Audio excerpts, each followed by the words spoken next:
الحمد للہ رب العالمین والصلاة والسلام علی نبینا محمد وعلی آلہ وصحبہ اجمعین۔ بہت سے احباب سوال کر رہے ہیں کہ کیا مسلمانوں کے لیے جائز ہے کہ وہ مندر بنانے کے سلسلے میں غیر مسلم لوگوں سے تعاون کریں؟ تو گزارش یہ ہے کہ سب سے پہلے ہمیں معلوم ہونا چاہیے کہ مسلمان کسے کہتے ہیں اور دین اسلام کیا ہے۔ اسلام میں داخل ہونے کے لیے سب سے پہلی چیز کلمہ پڑھنا ہے، اشہد ان لا الہ الا اللہ واشہد ان محمدا عبدہ ورسولہ۔ یہ اعلان کہ اللہ کے علاوہ کوئی ایسا نہیں ہے جو عبادت کا حقدار ہو، جو عبادت کے لائق ہو۔ اسلام اس لیے آیا ہے تاکہ لوگ ایک اللہ کی عبادت کریں اور غیر اللہ کی عبادت ترک کر دیں۔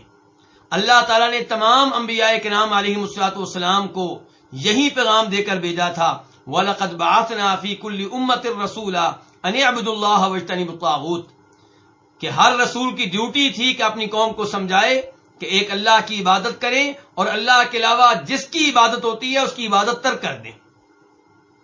ابراہیم علیہ السلام اپنے سگے والد کا احترام بھی کرتے ہیں کیونکہ والد ہیں، محبت بھی کرتے ہیں کیونکہ والد ہیں، لیکن ساتھ ساتھ انہیں بار بار روکتے ہیں بتوں کی عبادت سے، اور کہتے ہیں کہ یا ابتی، اے میرے ابا جان، لم تعبد ما لا يسمع ولا يبصر ولا يغني عنك شيئا، آپ ان کی عبادت کیوں کر رہے ہیں جن میں سننے کی صلاحیت نہیں ہے، جن میں دیکھنے کی صلاحیت نہیں ہے، جو آپ کا کوئی فائدہ نہیں کر سکتے، بے جان بے ضرر۔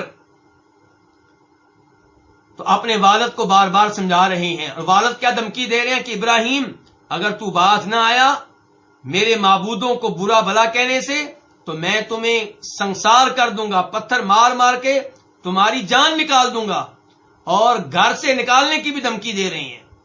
ابراہیم علیہ السلام والد سے محبت کرتے ہیں، والد کا احترام کرتے ہیں، لیکن بتوں کے معاملے میں، مورتیوں کے معاملے میں کمپرومائز کرنے کے لیے تیار نہیں ہے، حتیٰ کہ گھر سے نکلنا گوارا کر لیا، توحید کے معاملے میں خاموشی اختیار نہیں کی۔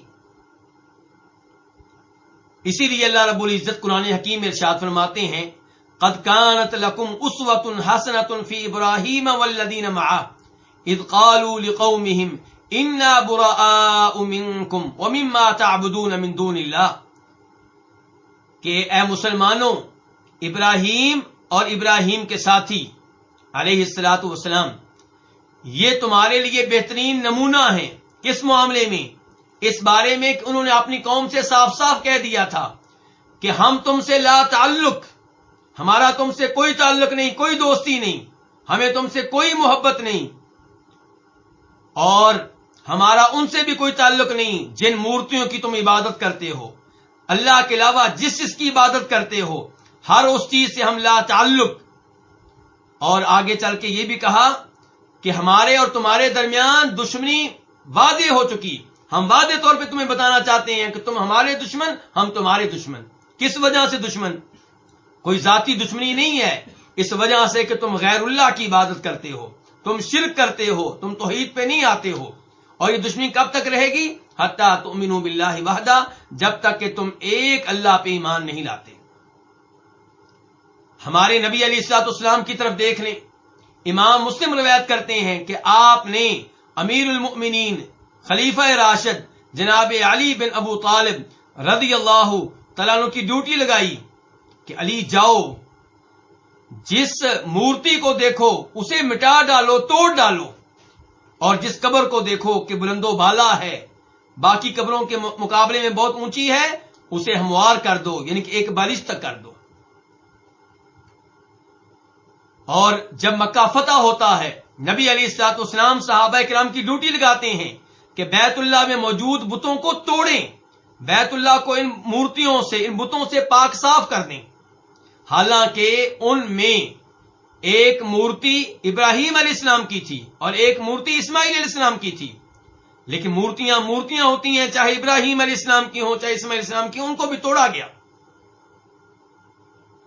تو بیت اللہ کو ان مورتیوں سے، ان بتوں سے پاک صاف کیا گیا۔ اگر عقیدہ کی بنیاد یہ ہوتی کہ مسلمان اللہ کی عبادت کریں اور جو غیر مسلم ہیں انہیں حق حاصل ہے کہ وہ غیر اللہ کی عبادت کریں، تو نبی علیہ الصلوۃ والسلام کو اہل مکہ سے دشمنی مول لینے کی کیا ضرورت تھی؟ آپ اور آپ کے ساتھی، آپ لوگوں کو مکہ سے کیوں نکالا گیا؟ کیا جرم تھا؟ آپ کے اور آپ کی قوم کے مابین جہاد کیوں ہوا، لڑائیاں کیوں ہوئیں؟ اسی لیے کہ آپ ان لوگوں کو لات، عزا، حبل، ان مورتیوں کی، ان بتوں کی عبادت سے روکا کرتے تھے، اور آپ اس معاملے میں کمپرومائز کرنے کے لیے تیار نہیں تھے۔ اور پھر آپ یہ دیکھیں کہ اللہ رب العزت نے مسلمانوں کی ڈیوٹی لگائی ہے کہ یہ نیکی کا حکم دیں اور برائی سے روکیں، اور سب سے بڑی نیکی کیا ہے؟ توحید، اور سب سے بڑی برائی کیا ہے؟ شرک۔ تو بت، مورتیاں اور جن کی اللہ کے علاوہ عبادت کی جاتی ہے، یہ سب سے بڑی برائی ہے، اور اللہ تعالیٰ کہتے ہیں کنتم خیر امۃ اخرجت للناس تأمرون بالمعروف وتنہون عن المنکر، کہ تم افضل ترین امت ہو اے امت محمد صلی اللہ علیہ وسلم۔ لیکن کیوں؟ اس لیے کہ تم لوگوں کو خیر کی دعوت دیتے ہو، نیکی کی تلقین کرتے ہو، برائی سے روکتے ہو۔ اور اللہ تعالیٰ فرماتے ہیں الذین ان مکناہم فی الارض اقاموا الصلاۃ وآتوا الزکاۃ وامروا بالمعروف ونہوا عن المنکر، کہ جب اللہ تعالیٰ کسی کو حکومت دیں تو اس کی کیا ذمہ داری ہے؟ نماز قائم کرے، زکوٰۃ ادا کرنے کا اہتمام کرے، اور نیکی کا حکم دے، برائی سے روکے۔ تو ہماری ذمہ داری کیا ہے کہ ہم لوگوں کو بتوں کی عبادت سے روکیں، پیار کے ساتھ، محبت کے ساتھ، اخلاق کے ساتھ۔ میں یہ نہیں کہہ رہا کہ ہم غیر مسلموں کو پکڑیں اور انہیں ماریں یا ان کی پٹائی کریں یا ان کی توہین کریں، نہیں، بالکل ایسا نہیں ہے۔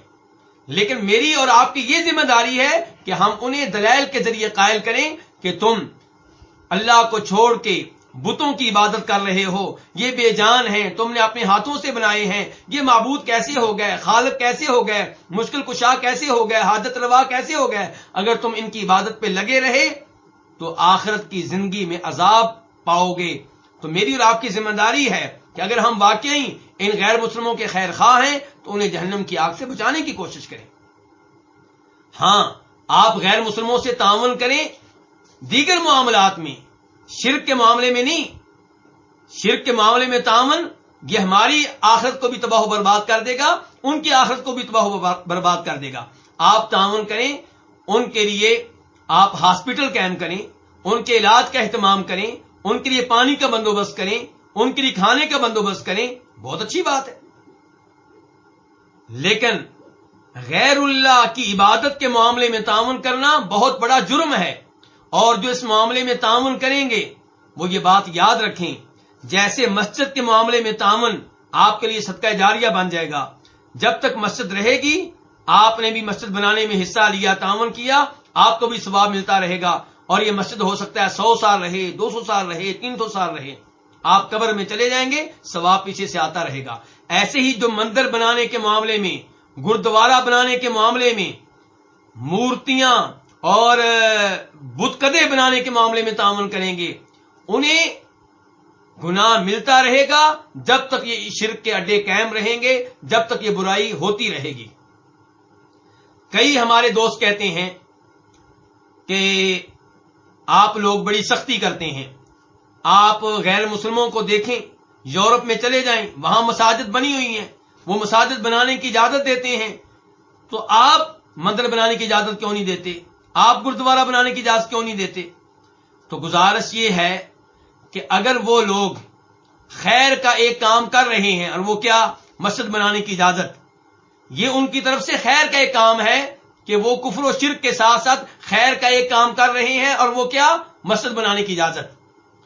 تو وہ خیر کا کام کریں اور ہم ان کے مد مقابل برائی کریں، شرک کا کام کریں، شرک میں تعاون کریں، یہ تو غلط بات ہوئی۔ اگر وہ خیر کا کام کر رہے ہیں تو ہمیں بھی خیر کا کام کرنا چاہیے۔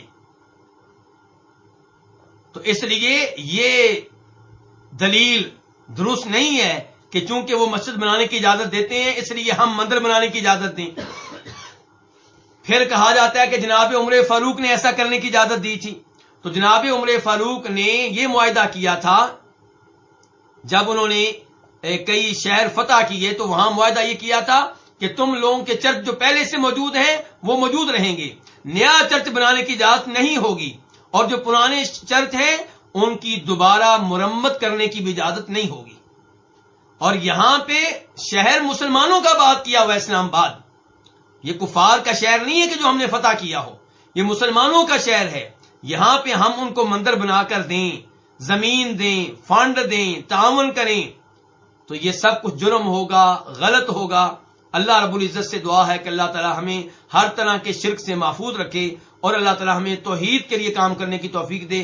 اللہ کرے کہ ہم صحیح معنوں میں ان غیر مسلم لوگوں کے خیر خواہ بنیں اور انہیں توحید پہ لے کر آئیں تاکہ وہ بھی جہنم کی آگ سے بچ جائیں۔ وآخر دعوانا الحمدللہ رب العالمین۔